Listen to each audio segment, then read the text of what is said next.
Jerome Powell printed 1/5 of the USA's currency in circulation. That's about $27 billion daily, and this has left people with a big concern. You see, there's a common pattern that occurs throughout history where 1, an unfortunate event happens, 2, the government looks to solve this through the mass printing of money, which 3, leads to hyperinflation. Germany in the 1920s. Germany had this goal of winning the war and using the bounty that it would reap to repay the money that they had created to fund the war. However, an unfortunate event occurred and they lost the war. They were stuck in a lot of debt, owing tons of money to France and a range of other nations. So instead of increasing taxes or increasing production and paying this off the natural way, they thought, let's just print more money. 130 printing companies to churn out piles of new currency. It couldn't be any surprise that what they did led to hyperinflation, increasing tens of millions of folds in just a matter of years. All thanks to the mass printing of money, the German mark had effectively become useless. A loaf of bread in Berlin that cost around 160 marks at the end of 1922 cost 200 billion marks. Yugoslavia, a similar pattern occurred. In 1992, an unfortunate event happened. The country started disintegrating and fighting started in Croatia and Bosnia-Herzegovina. By December 1993, the top-sided mint was working at maximum steam, issuing around 900,000 banknotes monthly. They were practically worthless. Surprisingly, hyperinflation had kicked in, with prices doubling every 1.4 days, 64.6%. That's every day. Now, we fast forward to the year 2020, a situation which a lot of you will be much more familiar with. 2020, an unfortunate event occurs. Businesses have to close doors, shops have to shut, the economy basically gets turned off. So Jerome Powell, head of the Federal Reserve, he turns on the money printers, gets them heated up, and starts printing money by the bucket load. And when I say this is all figuratively, because these days they don't need a printing press. Powell just has to press a button on a computer and the money gets made out of thin air. And Jerome, he did this to a large extent. The Federal Reserve committed to printing $10.5 trillion in 2020 alone. That's almost 1/5 of the circulating US dollar. If we think about it, that's $27 billion every single day.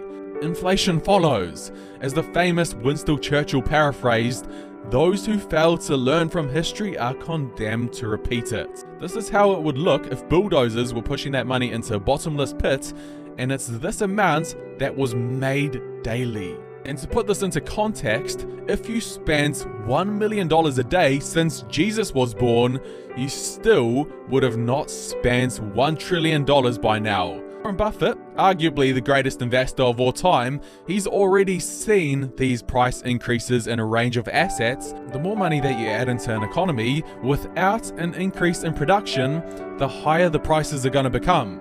Let's say you've got a really tiny economy with 100 people and $100 in it.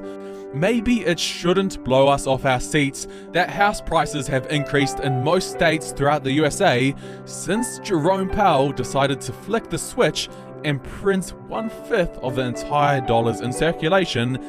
If you add more money into the economy without production increases, inflation follows and your dollar's purchasing power becomes worth less than before. On average, each person has around $1. We'll say you can either buy bread or milk with this money. Of course it isn't. It's going to shoot up because there's more money in the system. And it's the same when you scale the example up to more complicated systems like countries. And this is one reason why people are starting to have less faith in the likes of the dollar and are looking for alternatives like Bitcoin, going up by more than 5 times the amount. You've got big investors like Stanley Druckenmiller and Paul Tudor Jones who've now decided to invest in it. If we take a look at the price of Bitcoin at the start of 2020, it was around $7,000. Today, even after a pandemic and partly because of the mass devaluation of the dollar, it's around that $30,000 to $40,000 mark.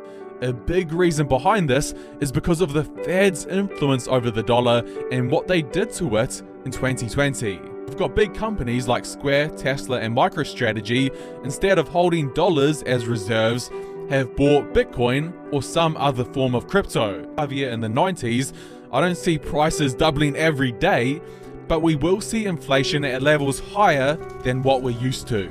So who were the winners and the losers in previous high inflationary periods? Heights of hyperinflation. So who were the winners? Because you wouldn't think that there would be that many.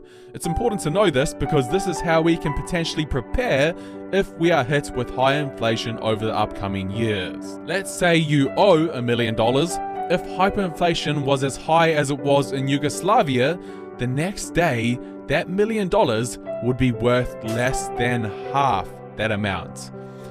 So funnily enough, one of the big groups of winners was the people borrowing money. Businesses in debt, landowners with mortgages found it easy to pay off their once high debt load because the currency was so watered down, as long as their wages were not fixed. Also, farmers, generally speaking, did well since their produce remained in high demand and the prices for them increased along with inflation. People on flexible wages were also somewhat winners and somewhat safe because those wages could be adjusted according to inflation. So yes, the government has printed a lot of money recently. 25% of the entire currency in circulation. Make sure that you don't keep too much money in cash and that you invest some of it in assets like real estate and stocks. Keep your portfolio balanced and keep watching how much they print because this is a telltale sign of where inflation is going.